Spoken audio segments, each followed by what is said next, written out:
जिसपे कई मुकदमे चल रहे हैं, ऐसे व्यक्ति जिसके ना चेहरे पे ना जिसके काम पे वोट मिला, जो सेलेक्टेड चीफ मिनिस्टर है, उनके कहने पे ये कार्रवाई की जाए। उनके कहने पर विशेष तौर पे विशेष जात को देकर के एनकाउंटर कराया जाता है। रिक्शा वाले, फल सब्जी बेचने वालों पर बुलडोजर चलाया जाता है, दलितों पर बुलडोजर चलाया जाता है। जिस प्रकार से ये सरकार चल रही है, हम सरकार के लोगों से आग्रह नहीं करेंगे बल्कि चेतावनी देना चाहते हैं। कल तक जब दिल्ली में तय हो गया तो सम्राट चौधरी कौन है भाई? जब कल तय हो गया, समझौता हो गया कि जितने आंदोलनकारी हैं, जितने मुकदमे किए गए हैं, निर्दोषों को जेल भेजा गया है, उन सब का मुकदमा वापस लिया जाएगा, जेल से रिहा किया जाएगा।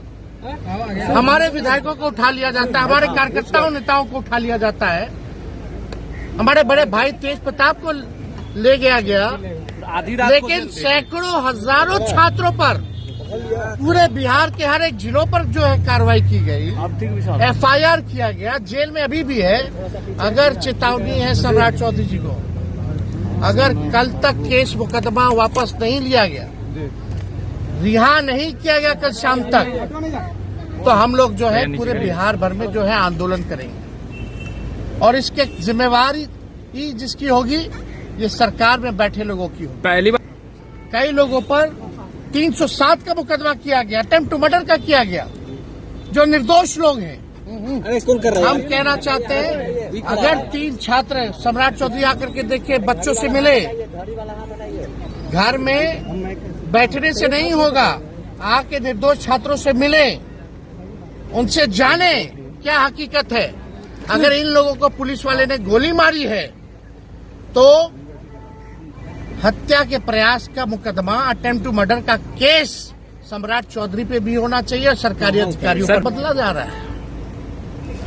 ये सब कोई काम तो है नहीं, बिहार का खजाना खाली है। ये सब पेपर लीक नहीं तो सरकारें लीक है।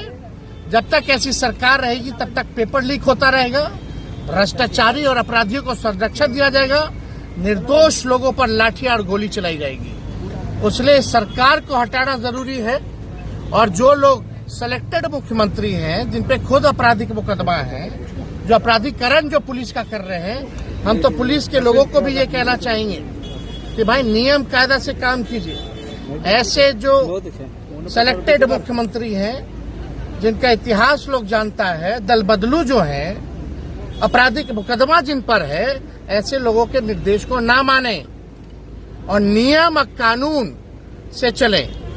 आज इनको गोली लगी, एक लड़के का जो आरिफ है उसको गोली लगी, वो बेचारा 15 साल का है और दुकान में काम करता, दुकान बंद करके जा रहा था, उसके गर्दन में गोली निकला है।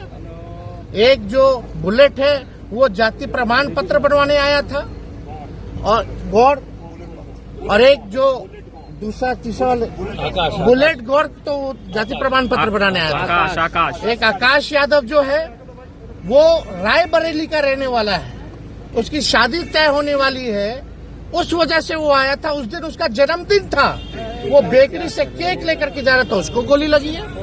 एक जो बुलेट गौर जो जाति प्रमाण पत्र बनाने आया था, एक जो दुकान बंद करके आरिफ 15 साल का जो दुकान में काम करता है, उसको गोली लगी।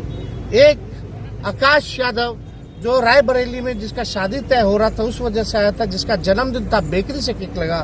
बिना निर्दोष लोगों पर AK-47 चला रही है सरकार। एक गैर जिम्मेदाराना बात है। और जिस हिसाब से बुलेट के साथ, बुलेट गॉन्ड के साथ जो अमानवीय व्यवहार किया गया, पैर में गोली लगी, वो बेचारा कह रहा है हम तो गोली खाने के लिए सीमा पर जाना चाहते हैं, लेकिन हमको अंदर ही देश के लोग गोली मार रहे हैं। कितना दुर्भाग्यपूर्ण है। तो ऐसे सरकार, निकम्मी सरकार को हम बार बार नहीं कहेंगे, हम कल शाम तक का समय देते हैं। अगर नहीं करेंगे तो जनता जो है, छात्र जो है, सब लोग जो है सड़कों पर उतरेंगे।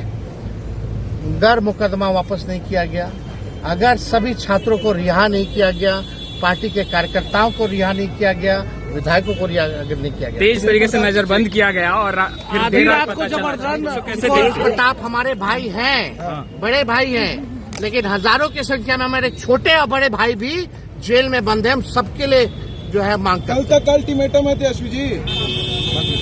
आप हेडफोन लगा लीजिए।